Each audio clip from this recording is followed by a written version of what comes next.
Hey, Business of Biotechers, this is Matt Pillar. And before we jump into today's episode, I have a big special announcement.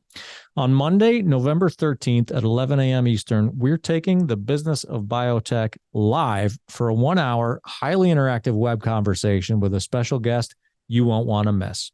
I'm planning a good 30-minute grilling of Blue Sphere Bio CEO and biotech legal expert, Keir Loiacono, on legal and IP protection considerations for new and emerging biotechs. Keir is an Esquire and a veteran biotech attorney turned CEO with a ton of experience. And when I'm done with him, I'll turn him over to a select group of viewers, you Business of Biotechers, who will have the benefit of 30 minutes of face-to-face Q&A and interaction with Keir and other members of the call. This hour will be incredibly consultative and offer great value at no cost but your time. And it's an opportunity for some face-to-face virtual networking with fellow Business of Biotech listeners who just so happen to be the coolest cats in the business. Go to the link in the show notes of today's episode to register, and I'll see you there. I certainly don't need to belabor the fact that nucleic acid therapy development is flourishing right now. The market is pegged at around $5 billion today, with many projecting that figure to more than double well within the next 10 years. But chief among the factors that growth is predicated on is the safe and predictable delivery of those therapeutics to their targets. These are very large, very unstable molecules that require, to put it in rudimentary terms, some very specialized packaging to get them to their destination in one piece and to maintain their therapeutic effect. I'm Matt Pillar, and on today's episode of the Business of Biotech, I'm talking with a couple of folks who left some of the flashier names in biopharma to form a company that would tackle this challenge head on.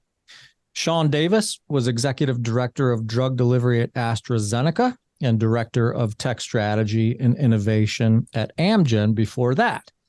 Dr. Walter Straps was director of RNA therapeutics at Merck, VP of Intellia Therapeutics, and CSO at Gemini Therapeutics, among others. Today, Davis is CEO and Straps is CSO at Liberate Bio, a company formed up just last year on the back of research by the renowned University of Pennsylvania Professor Michael Mitchell. Shawn and Walter, welcome to the show. Matt, thanks so much for having us. It's a fantastic opportunity to talk about what we think is the biggest challenge in the field right now. And so we're excited for the conversation and to convince you that you should be a drug delivery guy too. I appreciate that. Hey, we cover the whole gamut. So drug delivery is definitely on my table. We'll talk a little bit more about why Liberate Bio is a little bit of I wouldn't say a departure, but a stretch for the Business of Biotech. But like you said, this being the challenge that it is, I'm all in on having this conversation about the business and the opportunity there and what you guys are going to bring to the space. Thanks, Matt. I'm happy to be here as well. This is something near and dear to my heart. Working on oligos for 20 years, so getting oligos someplace other than the liver, that's the holy grail for the whole field. Yeah.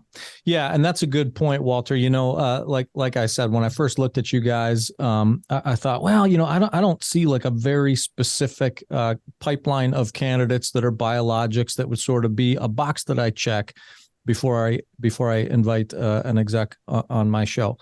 But I looked into the background of both of you, and obviously your chops in this space and tackling these issues speaks for itself. And this being the challenge that it is, I thought, this is a great opportunity to talk about what we're doing to overcome it and how the work you guys are going to do or doing will benefit the entire industry. But I want to start with sort of the genesis story. Like I said, 2022, I think Liberate was officially founded 2022. So just last year. I want to know about Dr. Michael Mitchell's influence on the work and how this thing got started. Yeah, so like you said, we're just coming up on the first year anniversary for the organization as a whole. And frankly, it really started with a conversation between Mike Mitchell and Nessun Birmingham.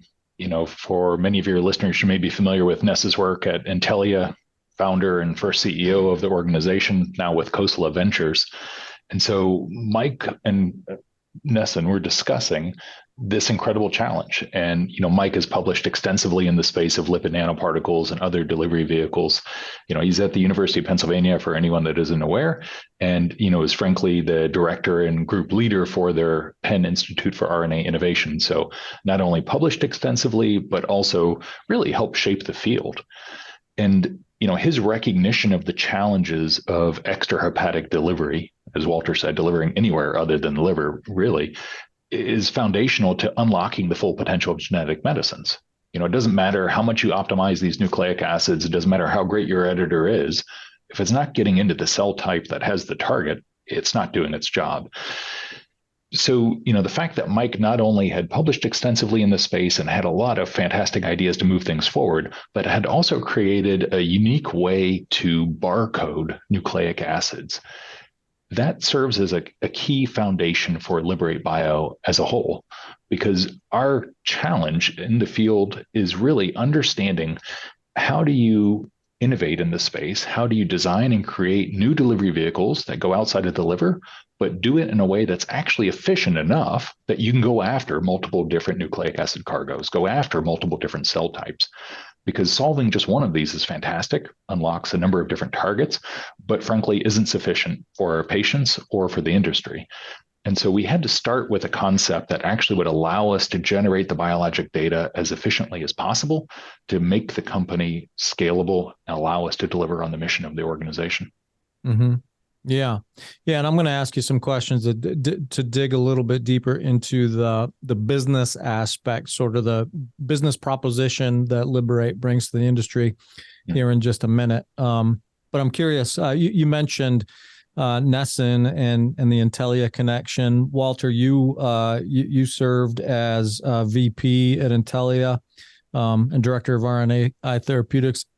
Was that sort of the connect? Was Nesson sort of the connection that brought you into the fold at Liberate? Or tell me how you two came together and mixed in. Sure. So I knew Nesson from Intellia. Obviously, I was the 10th employee at Intellia. I led discovery at that organization for about 3.5 years, until the group was about 200 people. And so I knew Ness from that. And when Ness and Mike had started talking about the idea behind Liberate, the barcoding, the high throughput screening, I had actually started as an advisor to Liberate, as the company was being ideated. So I'm a platform guy. I've worked on various oligonucleotide therapeutics and various platforms over 20 years. I like problems like this, where there's an interesting technology, and then the question is, how do you turn it into something practical? How do you utilize it? We even think back to CRISPR-Cas9 and 2015, when Intellia was formed. It was the third of those CRISPR-Cas9 companies after Editas and CRISPR Therapeutics, and there was a lot of discussion right from the very beginning of, okay, here's a very powerful technology, but what can you actually do with it? And so that's what the first, several years of Intellia were figuring out practically what you can do with that technology. The same thing is true here. The barcoding technology, which we can get into more details of exactly how that works, but it opens up opportunities. But the real question is, how do you utilize it? How do you leverage it to actually find the delivery vehicles that are going to get outside of the liver? And it's always a lot more work than people think it is to build a platform. And building a platform itself is not the end goal. Building the platform is, as I like to say in lots of conversations, it's step one. A good, robust platform is step one. Getting to the therapeutic is step 10. But if you don't have step one solid, you're going to be in big trouble by the time you hit step 3 or 4. Yeah. Yeah. Yeah, you guys are anxious to talk about the technology. I can see it. I'm trying to get some background, get a feel for how you two met each other, how you worked together in the past, what brought you together. You're like, no, let's talk about the technology. I mean, this is Walter and I, when we first met and started interacting, we talked about whether or not we would work together well. And we said, if anything, the problem is we're too similar and we need more diversity of thought in this company as we go forward. Yeah. But I have to admit, life is a heck of a lot easier when you agree on 90% of things and only have to really debate over the last 10%. So we've been making fast progress at the company, and we're looking forward to build out that thought process. Yeah. In terms of me being brought into the organization, I was frankly having a fantastic time at AstraZeneca, great organization, making great progress. We worked on the pandemic prevention program with DARPA, in this space. We're working on several interesting vaccination approaches. And when Ness approached me, they sent over a quick paragraph for what they were trying to accomplish.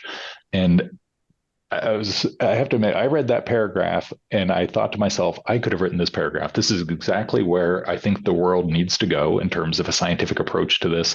This is exactly the right problem in terms of being big enough to dedicate, frankly, more than 5 years of my sort of short lifespan to try to address. So, this is the kind of thing that can motivate me to leave a role that I really relished.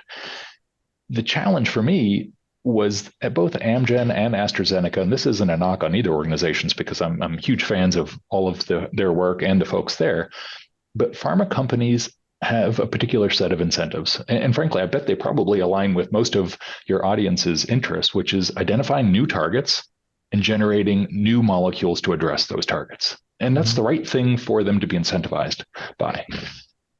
Unfortunately, they are not incentivized for drug delivery, at least unfortunately for a drug delivery scientist who's been spending his whole career in this space.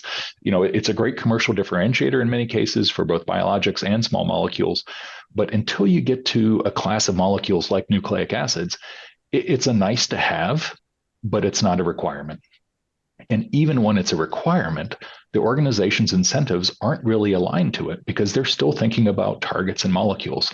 And so this is a big part of why it's so critical that we have a company like Liberate Bio that is focused on the drug delivery aspects, whose incentives are aligned to achieving results in that space, to support partner organizations that are building those cargoes that are going after those different targets, but also to eventually do some of that work ourselves.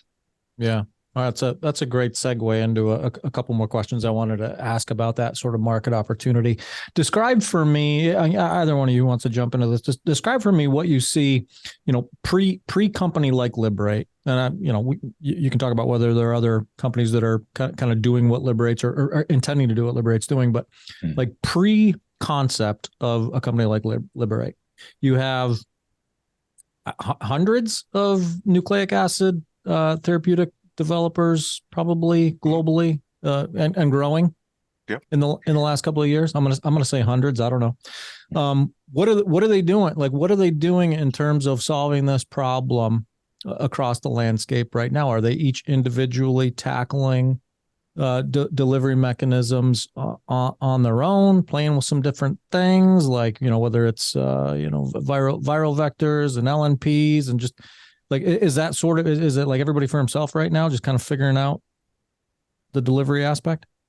Yeah, well, Walter, you worked in the space longer. Yeah, go for it. Yeah, so no, I think that's absolutely true, right? And it sort of depends on the size of the players there as well, right? So you've got companies that are small and they have a cargo and they try to do some work on delivery, but it's by definition, it's going to be very narrowly focused. You've got the other players in this space, pharma, who actually has the resources to pursue a more dedicated chemistry program, a more dedicated delivery program. So you've got them as well. And you've got a lot of interaction between those various players as well. But one of the keys to this is also the size of the cargo. So I referenced siRNA earlier. siRNA is very, very small, especially in comparison to messenger RNA or to CRISPR-Cas9, where you've got a messenger RNA and a synthetic guide, for example, or even bigger things like the next generation of gene editors, right? They're even larger than that. So the size of what it is that you want to deliver has a huge impact on even what delivery vehicles you can pursue. LNPs are common across all of that. So essentially, regardless of the size of your cargo, lipid nanoparticles are probably going to be able to deliver it. AAV has a limitation. It has a size limitation. You can only put so much into an AAV. So you've got an upper limit there. siRNAs can be delivered by lipid nanoparticles, but actually the most success has actually been seen with conjugates from Alnylam, where they directly attach a ligand onto that molecule. And then they don't need any other lipid nanoparticle or whatever to deliver it. So you have to think about it as being the delivery is going to have to reflect what it is specifically that it is that you want to deliver. We're focused on LNPs because all of those cargoes can fit in a lipid nanoparticle. Mm-hmm. Yeah, man. I mean, I think if you look at some of the new entrants into the space, especially in the editing space, and you look at what indications they're going after, and we just made this list the other day, actually, and basically it's not aligned specifically to where the greatest unmet need exists. It aligns to what they can accomplish. And so you see lots of liver targeting, you see tons of competition in the space, and there are some great targets and a lot of value for patients in those. But it's not a coincidence that, 8 out of 8 new organizations is going for a liver target when they're editing. It's because they're going where they can actually go. I'm an engineer by training. I'm a practical and pragmatic kind of guy. I get it. Like, if you have something that works, you should take full advantage of that. But we basically have to enable others to be able to go after all of these targets and create the same opportunity for ourselves. Yeah. Yeah. So when you're forming things up, right? I mean, you could, I don't want to say it's easy, but it's easier to say, well, hey, we're going to be a development company. We're going to focus on this challenge. We're scientists, we're engineers. I got a scientist and an engineer right here in front of me. Let's build a company. Let's focus on the development of a solution to this challenge. It's quite another thing to say, okay, once we feel as though we've got some legs under our solution, let's figure out how we're going to play in this market. Let's figure out how we're going to serve as a solution provider to these development companies who could benefit from this technology. Where is Liberate on sort of that continuum, the continuum of like, yeah, we kind of have this business model, maybe we're feeling it out, maybe it's mapped out, like, and what's that going to look like? Yeah. I guess there are a couple of considerations that come in there, Matt. I mean, first and foremost, we talked a little bit about the incentives for pharma organizations and how our incentives might be a little bit different. That also informs where we're willing to take risk and not take risk. And so, for early programs at large pharma companies, a low probability of success on a new target, a new modality makes complete sense. They've got a broad pipeline. It amortizes out and works. But they take very little risk on the delivery vehicle side of things because they don't want to compound the risk on new vehicles plus new targets plus all this. It's completely rational. But if you invert that for a delivery company, then it starts to inform what you're willing to do if you want to build your own pipeline and where you are and aren't willing to take risk. So I'd say that that's part of the thought process, which is there are a lot of very well validated targets out there which have not been able to been addressed because of the lack of delivery vehicles. And those are great opportunities for us as a company. Yeah. The second part of the consideration, I think, really comes back to not just what's available, but what are you going to be capable of going forward? And how do you think differently about this? And there was a really nice summary of the space from the Boston Consulting Group. I guess it was a month or so ago they published, and it was the coming waves of genetic medicines. And they did a nice calculation of where are their validated targets, who's working on them, when do we think it's possible? And they inserted a part of the calculation of how easy is it to actually accomplish the delivery. And, as a delivery company, when we look at that, we see it completely differently because we recognize what's going to be possible when we're successful. And so when you redo that calculation, you come to quite different conclusions about where you should be partnering when there's lots of competition and there are already players ready and willing, looking for that access to those molecules, in areas that people didn't think were possible. And so they haven't put the time and energy into. And I think that really is going to be a productive space for us in terms of building our own pipeline in the future, driven by the ability to actually differentiate ourselves in the market with these delivery vehicles. That the final piece of the equation that has to kind of come together is what we see as commoditization of many of these nucleic acid modalities. The COVID-19 pandemic was devastating, but any devastating activity in history usually has some benefits that come out of it. And I would say the dramatic expansion in the number of CDMOs producing and capable of making nucleic acids. And you've got new players coming in, you've got existing players making big investments to expand their capability. It's really shifted the market. I had conversations when I was at AstraZeneca about would this ever be possible to use mRNA for anything other than niche applications. I mean, we were paying thousands of dollars per gram for research grade material. We saw really no path to scale up with most of these players. And here we are with only 2 years of hindsight, and it's a completely different industry and supply chain. And, that provides fantastic opportunities if you're controlling the differentiating factor of a delivery vehicle. Yeah. Yeah, very good. Very, very good, thorough response there. And now I'm going to give you an opportunity to get into some of the technology that you've been chomping at the bit to discuss. And there are words in your language that are, that are super intriguing to me, given our coverage area, because I think there's applicability in some of these words to our entire audience, drug developers and otherwise. You use, and I'm going to touch on some specific words and ask you to drill into how you're leveraging these words or these technologies in your approach. Liberate is using automation, in vivo high throughput screening, and machine learning to accelerate the discovery of your extrahepatic delivery vehicles. So let's talk about each of those three things individually and where they overlap. Automation, in vivo, high throughput screening, and machine learning. I did a podcast, I don't know, a month or so ago with a guy, a machine learning expert, AI machine learning guy, Andrew Satz. And I love this line. I've quoted it many times. He said, machine learning and biopharma is like sex in high school. The people who say they're doing it really aren't, and those who really aren't talking about it. Like, I love that. I love that. Like, yeah, I get that, right? So, I don't start where you'd like. Automation, in vivo, high throughput screening, and machine learning. Let's talk about each of those individually. Sure. Maybe I can give you like a big picture, and then Walter can fill in the details to actually make it real for everyone to recognize that we are in fact doing something in the space. But it makes me think we need to incorporate at least one more buzzword technology to really hit like the trifecta or the bingo of investor interest. Yeah. So what I will say is, like, let's take a big step back, and in the most basics for developing anything in the pharma space, the design, make, test, analyze cycle, if you will, DMTA. I mean, it's been around for decades when it comes to small molecules. Running through that cycle allows you to come up with an idea, test to see if it works, understand the results, and then make changes. It's the scientific method in a circle, right? What we've really tried to do is look at what that cycle looks like for the development of new delivery vehicles, and then identify opportunities to accelerate every aspect of that. The DMTA cycle, it's a scientific method. It's proven. It's great.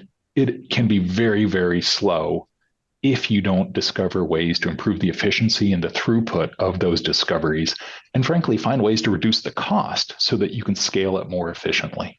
And so when we talk about automation, high throughput biologic, in vivo results, we talk about machine learning, those are the concepts and the tools that we're using to accelerate each one of those cycles. Walter, you want to give some details on those pieces?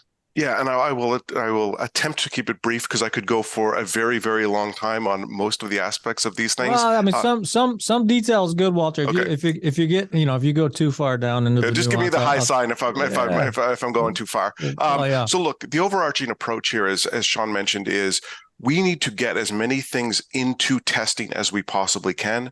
We want those things to be novel, and we want to be able to iterate on success during this cycle. So if we start at the beginning of the machine learning piece of this, right, there is a lot of work that has been done in the lipid nanoparticle space, looking at identifying lipids, testing those lipids sort of one by one in vivo, in mice mostly, but also in non-human primates to some extent as well. So there is a certain amount of data out there that says these are the sorts of lipids that are going to work. These are the sort of lipids that probably aren't going to work. So if you were a rational chemist, you would start with those, and you would design things that are a small iteration on the things that have been successful before. That's perfectly natural. However, if you do that, all you're really doing is moving very slightly outside of what other people have done already. So with the machine learning, the approach that we're basically taking is, okay, here is a machine learning model that says, these are the things that have worked. These are the things that haven't worked. Try something that's way out here. It's making guesses about things that might actually work for us, which is great but it's not useful if you can't test a lot of them, because especially at the beginning of this, most of the things that a machine learning model is going to predict are not going to work. They're, and for various reasons, and you don't know what those reasons might be. They might be at the level of you can't chemically synthesize the lipid that your machine learning model is predicting. You can't formulate it into a lipid nanoparticle, or even if you can, maybe ultimately it simply doesn't deliver. It doesn't need what it needs to do in vivo. So you want to be able to test lots of things. The only way to test lots of things is to do it in vivo, because the cell-based models that people have tried to use to predict whether or not lipid nanoparticles are going to work, they're simply not good enough. Their failure rate is too high. Your rate of false negatives and false positives is simply too high. So you need to go in vivo. So that's where the barcoding piece of this comes in. And what's key to this is we have a cargo, a messenger RNA. It contains a barcode directly in that cargo itself. You make these as you would make any messenger RNA. Each of those individual messenger RNAs with a barcode is made into a lipid nanoparticle with the lipids that are predicted by the machine learning algorithm. You make hundreds of these. Each of them is a distinct LNP. Each of them contains a unique cargo. You take all of those LNPs, you pool them all together, and you inject them into an animal. We've done work in mice. We've also done work in non-human primates now. I could probably spend another couple hours describing why it should be NHPs, but we think NHPs are critical to this. But once you've injected that pool into the animal, you can sacrifice the animal, and then you can take all of the organs that in that animal that you're interested in delivering to and look for the presence of that barcoded messenger RNA by using next generation sequencing technology. And what that tells you is, I found this barcode and it is now present in, in skeletal muscle. And what that tells me is the lipid nanoparticle that enclosed that cargo delivered to skeletal muscle. And then you say, okay, and now I've done this with literally hundreds of lipid nanoparticles in a single animal. These are the ones that I am now interested in. You take those structures, because you know what they are, you feed them back into your model, and your model says, oh, okay, well, if you're interested in this, try these ones. And now you're moving into the white space that other people have not looked at, chemically speaking. So it all boils down to the Liberate, our platform, the Raptor platform, is designed to test as many things as we possibly can, test them in vivo in the most relevant species, which is non-human primates, and basically iterate on that cycle as quickly as possible. Shawn referenced risk. Doing it this way puts most of the risk at the beginning of that cycle rather than at the end of that cycle. So you look for things that work, and you build upon the success as you go. Therapies based on messenger RNA offer many manufacturing advantages over traditional biologics, including cost, speed, and flexibility.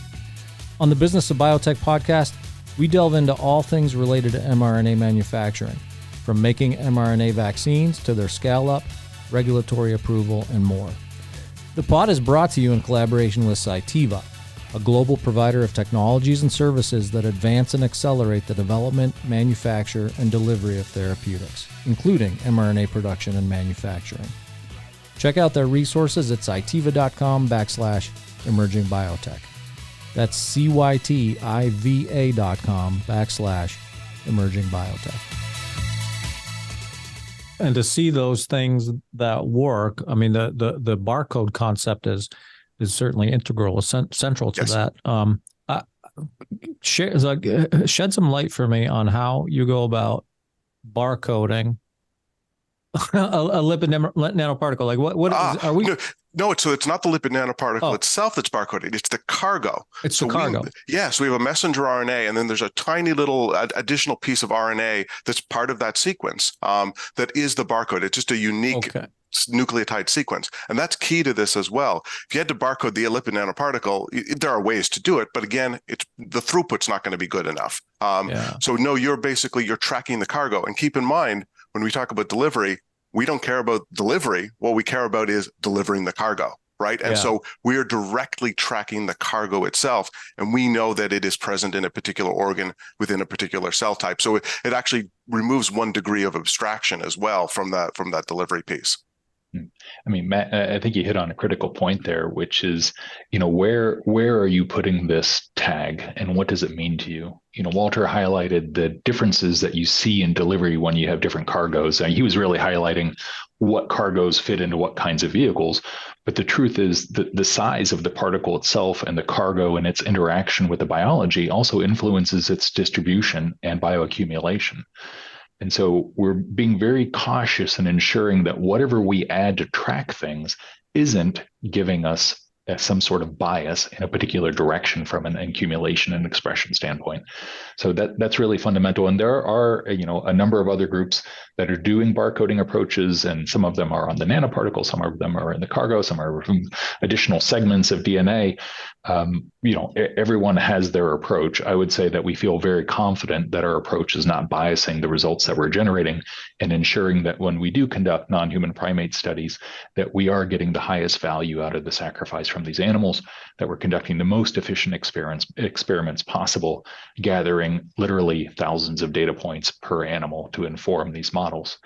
And I think your comment from your previous guest is really valuable, because as all of us know, and entertaining, right? Yeah, of course. I mean, that's the best combination for me. Funny and smart is a great combination. So, what I love about a lot of the work that's going on is you still have to go back to the fundamentals. And we've all heard the phrase garbage in, garbage out. Well, the truth is, until you can generate high throughput, high quality data in the right species, I would argue most of what you're putting into your models is garbage. It's published garbage, it's patented garbage, but it's garbage in quotes because it has bias in what's being published. It has bias in that it's almost all in rodents. And so I'm not sure about the translatability. It has bias in that it's almost all in the liver because that's what most people have the access to. So how good of a model could we possibly build if we only looked at rodent data in the liver that's been published? Frankly, not very good. And so closing that learning loop for the algorithm, allowing it to make predictions, synthesizing the material, testing it, and then going back and saying, that was a terrible prediction. Here's how it actually played out, and closing that loop is critical to the long-term building of the model. Yeah. Yeah. I just like to give one more example if I could. So one of the things that we did as we were setting up our platform was pull lipids from the literature. So that had been published in papers or had been published in patents that had demonstrated delivery of cargo to specific organs within a mouse, for example. But what we did was take our barcoding approach and our approach of looking at all of the organs within those animals. So even where these lipids and these lipid nanoparticles had been published and had a known tropism, as in they went to a specific organ, because we actually looked at all of the organs, we actually found tropisms. We found the delivery of these published things going to organs that were not reported upon because no one had looked there. So it's sort of like as we're starting to build out our novel set of lipids and testing them, because we're taking a very broad approach, not a focused spotlight, but a much more broad swath of things. We're going to find things that others literally have already missed. So we have great confidence that we're going to find more things as we go forward here as well. Yeah. The testing that's taking place right now, break it down into its simplest form. You're analyzing via this barcoding technology, where these cargoes are ending up. The cargo itself, is this something you guys are doing internally on your own, or are you partnering with companies, developers of those cargoes, to do this testing? Like what's sort of that? Can you share that? Like who you might be partnering with, or whether you're doing it on your own? Yeah, so far, Walter gave a great description of our building of a platform. And inevitably, when you build a platform, you want to start with a solid basis that you can trust and then expand out once you understand that. So we've been referencing lipid nanoparticles almost exclusively so far. We don't think the process is limited to lipid nanoparticles. One of our founders, Teresa Reinecke, is a real expert when it comes to polymeric nanoparticles. And so we will expand into that space. The cargoes themselves, we've been working almost exclusively with mRNA today that we've had produced by CDMOs. As I described earlier, It's easily accessible. We can go out there.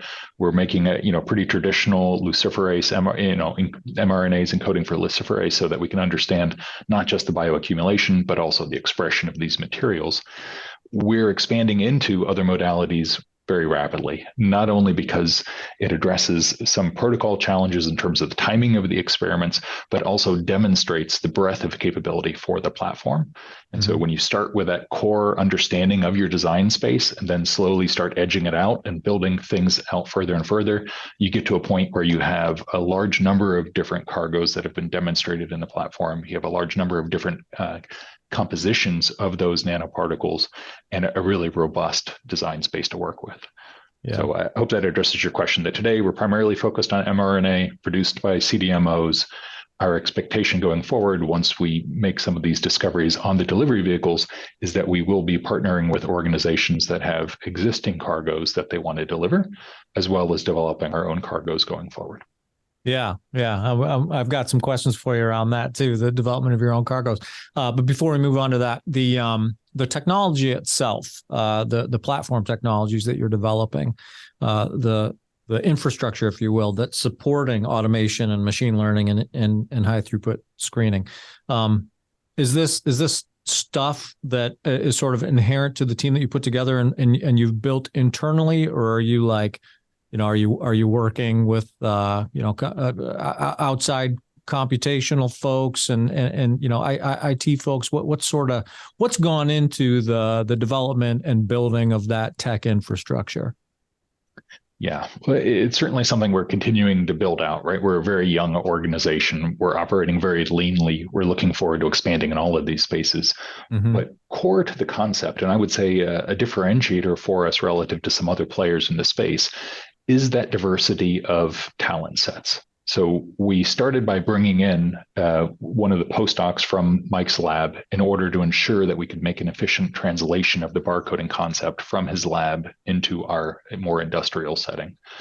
Then building out the biology team under Walter's expertise to cover what's necessary from a sequencing standpoint is in vivo studies. And then one of our other co-founders, Stephen Scully, a former Intellia employee, also really strong on the chemistry side, and frankly got a lot of this up and going. One of the first people on the ground that actually did the hiring to find these folks, brought in the formulation experience to complement that. And so it's sort of the barcoding, then the formulation and creation of the lipid nanoparticles coming together. And then about 6 months ago, we brought in a former head of computational science from a couple of organizations, Parminder Manku, who is helping us build out our actual algorithms. And so she's been making incredible progress, driving the activity along with some vendors to build out a complementary set of these algorithms. And so it's the fact that we've got a team with all of these unique core strengths coming together and frankly debating/fighting over what the right balance between some of these competing interests will be, is making the company grow faster and helping us to understand what direction we should go. And when the computational folks generate a million different structures for you to go and synthesize, then it makes for a really fun conversation with the chemist about how in the world you're going to synthesize a million different structures. And when the chemists figure out how to make things really efficiently, then all the pressure shifts over to Walter to figure out how in the world he's going to test all of those materials. And so each one of those bottlenecks, as we break through it, just pushes the next team to go even further, and has been really exciting to watch over the last 12 months. And sort of, as Shawn mentioned, we're a small organization, right? So the approach that we've taken is, where we need very tight control over what it is that we're doing, we have that in-house. Where we need stuff and we can outsource it, we've been outsourcing it. So again, I think, Shawn and I are relative on the conservative end of things in terms of the building of an organization, probably in other ways as well. But just in terms of, we want to make sure that we have what we need in-house, but we're utilizing, there's a massive, plethora of CROs in all of these spaces. We're utilizing that wherever we can. If and when we reach the point where a particular capability we feel it needs to be in-house, we'll build it in-house. But we're taking the approach of really identifying where the gaps will be, filling the gaps outside if we can, filling them inside when we need. Yeah. Shawn, I'm loving when you get described as conservative when you're working in biotech in Boston in startup organizations where you're like staring into the abyss of finding funding when you like move your family up from another state to take things on. Everything is a relative concept, though, I Shawn. know. Only in this industry are we the conservative ones. state or country, Walter? I'm picking up some Canadian. Oh, well, that's pretty good. Yeah, no, I am. It's funny. That usually comes up in the first 5 minutes or so of a conversation with me. Yeah, no, I'm actually from Nova Scotia, born and raised in Nova Scotia. So yeah, and I moved to go to graduate school. I moved in. Well, I won't say when. A long time ago. It'll date me too much, but yes. Yeah. Well, speaking of geography, so you guys you're both in Boston. You both live and work in Boston. Yeah. Michael obviously is up in Philadelphia. And Philadelphia is laying claim to cell and gene therapy 3.0. Being the presenting themselves as sort of the hub for that. What's your take on not to whatever degree it matters these days? What's your take on sort of the geographic sort of proximity between what's going on in Philly and all that IP and subject matter expertise there, and what's been going on in Boston where you guys are? That's an interesting question, Matt. I would say so. I've had the benefit of living, frankly, all over the world and all over the U.S., both in my childhood and in my career. And it's quite a different world post COVID-19 in terms of your ability to communicate and get things done across vast spaces, right? I don't need to explain that to your audience. Yeah. But I would say that no matter where I go, when I return to the Boston, Cambridge, US area, and I step out of a hotel room into, Kendall Square, the energy I feel is like nothing I've experienced anywhere else. You can see, I guess you can't physically see, but I feel the energy of the ideas. You see people looking to collaborate. You see the desire and frankly, the capital to pursue new ideas that is so different from what I've experienced anywhere else that I've been. And so when I was ready to return to the startup space after a decade away with Big Pharma, it was the only place that made sense to me. And, any startup, look, I'm very confident in Liberate. Any startup is a high risk proposition in relative to many other opportunities. But when I wanted to come back to the space, I knew the only place to do it was in the Boston, Cambridge area because of the ideas, because of the capital, because of the people. And so I am incredibly respectful of what's going on in Pennsylvania and Mike's work and UPenn's work. And I love that we can have these centers throughout the world. But at the end of the day, this is the place I think you need to be if you want to get a lot of these things done. Yeah. Yeah. And I'd just like to emphasize the pool of talent piece of this, right? So, obviously you're interviewing Shawn and I, right? And we're C-level executives at the company. But the fact of the matter is the company is really the people who are doing the work day to day. That's the pool of talent that you're drawing on within Boston itself. You cannot underestimate that. I mean, we've got people at our company who have more years of experience than Shawn or I working in biopharma. And they know how to do things as well. They, do things internally and outsource things as well. So, it's one of those things where there's a critical mass of multiple different things, but I really like the team that you put together to launch a venture like we've launched with Liberate is critical because every employee, when we're 14, 15 people, every employee is a massive part of what it is that we're doing. You can really only find that critical mass, I would argue, in Boston. Yeah, I mean, it's the talent pool, but it's the culture too, right? Yeah. Like you can have a lot of really experienced folks that aren't willing to listen to new ideas and to try to think about things differently and discover a new approach to things. And, the first time something goes wrong, defaulting back to the original approach, as Walter said to me the other day. And I don't think there aren't that many places where people are so open-minded and willing to try different things and just go out on a limb and see if it works and really follow the science. And, when we talked about automating things, there's automating physical activities, but I really think of some of the artificial intelligence work that's going on as automating the hypothesis generation.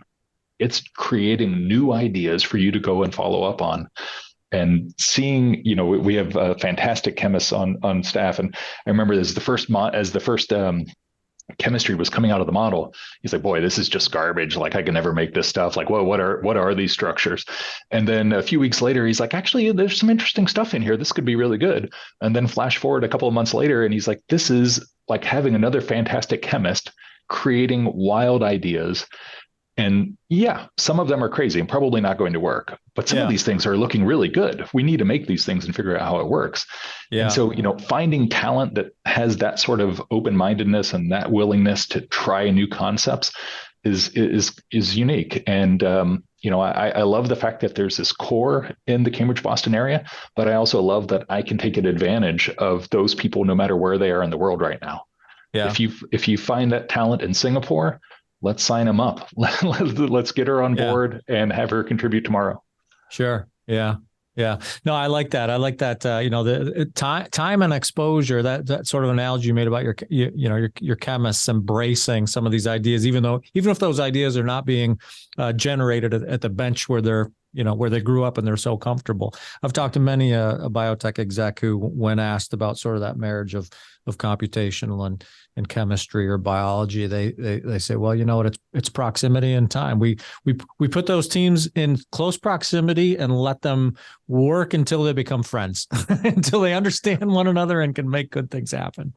Yeah, I think that's right. And Boston is a great place to do that. I would argue, Shawn, you were saying, I don't know, you were saying, you can see it. And you're like, I don't know if you can see it. Well, I live in a very rural corner of Pennsylvania, opposite corner from Philadelphia.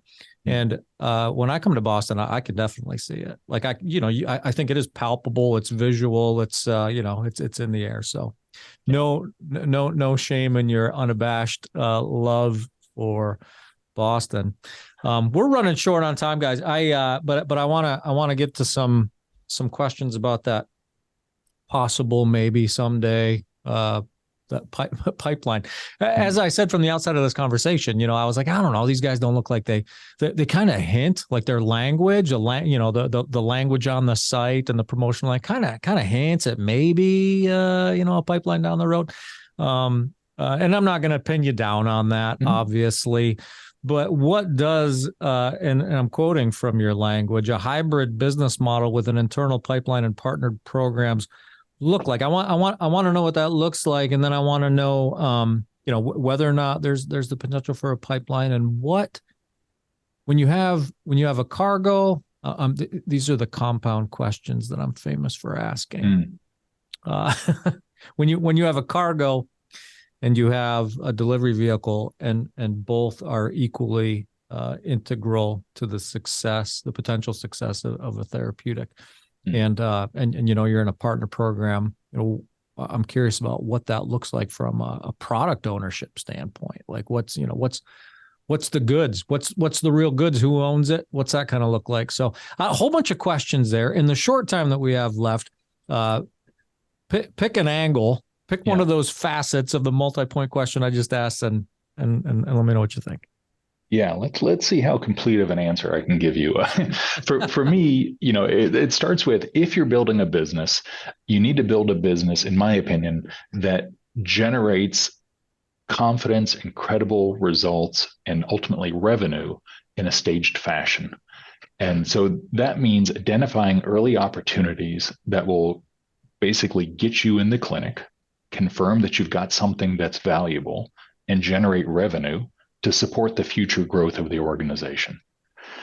And so a partnership type of model in which you have a number of big players in the space that have identified targets, that have cargoes that they want to deliver, but don't have the right vehicle to make that happen, provide a fantastic opportunity for us to work together with them to create a therapeutic product that delivers patient value, delivers commercial value for them and for us. And let me just interrupt you real quick, Shawn. In that scenario, the clinical responsibility and the regulatory responsibility lies with the therapeutic, the cargo developer, correct? No question. Yeah. Okay. I think you see you can use what happened in the COVID-19 vaccine space as, an example of how that could play out, where you have suppliers providing the lipid nanoparticle structures and the chemistry, being licensed into a parent organization that has created the vaccine itself, the two of them to come together, There's a split of royalties. There's payments exchanged in order to move that forward. But at the end of the day, it's Pfizer's vaccine, and that's always going to be the case when you control the therapeutic modality, right? That's the primary mechanism of action. I don't think there can be any question about that. All right. And so, I think that is the near-term path, but it is also, frankly, and can be quite, I think, a valuable path for the company as a whole, but it is the nearer-term path that we will build on. I would say the mid-range to longer-range path is one in which we are creating our own internal pipeline based on the fact that many of these cargoes have become commoditized and that we could have produced without stepping on intellectual property or having to build out our own manufacturing capability in the nucleic acid space. You can just look at, frankly, the number of failed trials in some of the genetic medicine space where you see that you have a well-validated target and you recognize what intervention you want to make. But without the appropriate delivery vehicle, they either don't get the results they're looking for from a safety standpoint, or they get the efficacy they want, but the tox and tolerability and immune response isn't acceptable. I think those are fantastic opportunities for us to build on and go back and cure some of those issues. So that's how that could play out. And certainly in that case, then we are owning the full therapeutic. You are seeing the lion's share of revenue concentrated in the company. And it is a way for us to progressively build value in the organization for ourselves over time and for patients. There's a lot of talk about speed in the market from a commercial standpoint, but I think we have to remind ourselves that our goal is to serve patients, and speed to market first and foremost means earlier access for patients to therapeutics that don't exist today. And so we talk a lot about speed and efficiency to make sure that we're providing what we need, but that's all underpinned by our desire to ensure that the thousands of diseases that are going untreated today in this space could be addressed, and we do that as quickly as possible. So that's our view on how to build a hybrid or a bifurcated business model around this. Yeah, I like it. Any hints, or will you not touch this question with a 10-foot pole? Down the line, saying even if it's just an inspiration, like something that inspires you personally, any hints or thoughts on what targets or indications an internal Liberate pipeline might address? Or, I mean, you could say no or yes, but I'm not willing to share. That's fine. I'm just maybe what I'll say is, when you're building a platform that you hope can deliver to any cell type in the future, you still have to identify a few initial cell types that are your priorities, to set your protocols, to set your assays. And we have done that. I would say that there's so much unmet need out there. It's actually a problem. It's not a value problem, right? Like, you map what's valuable, and there are so many things, you can't put them all on a single slide. So then you start thinking about, well, what's actually scientifically tractable in the near future for us to focus on earlier? And, clearly there are some cell types that are more likely to have amenable solutions earlier than others that also have a lot of value. Maybe we won't get into the details on the podcast, but anyone that's interested in chatting about this, we can certainly have a conversation and give you our thinking about the directions it could go. Yeah, fair enough. You guys are a ton of fun to talk to. Super. This has been a super insightful conversation. Very important, very timely, given the stage of development we're at in the RNA space and nucleic acid space in general. So I thank you. I thank you for coming on. I know there's a lot more. Walter said he could spend a couple more hours talking about some specific things. We'll get you back on sometime to do that. And I'll follow the company with a lot of interest. You guys are terrific. So thanks for joining me. I appreciate it. Thank you very much for the opportunity, Matt. It was a really fun conversation. And most importantly, thank you for allowing us to share the mission of the company and get it out there for more people to be thinking about. The more people we have working on this, the faster patients are served and the better off for everybody. Yeah, no doubt. All right. Shawn, Walter, thanks. Thank you. So that's Liberate Bio CEO Shawn Davis and CSO Dr. Walter Straps. I'm Matt Pillar, and this is the Business of Biotech. We're produced by Life Science Connect with support from Cytiva, which demonstrates its support to you at Cytiva.com/emerging biotech. Check that out. And if you're listening to this episode on its drop date, be sure to join us at 11 a.m. today for an interactive discussion on IP and legal considerations for new biotech entities, featuring Blue Sphere Bio's Kirloy Akino. Go to the link in the show notes to register or type in tinyurl.com/BOBLive23. That's tinyurl.com/BOBLive23. We'll see you there. Thanks for listening.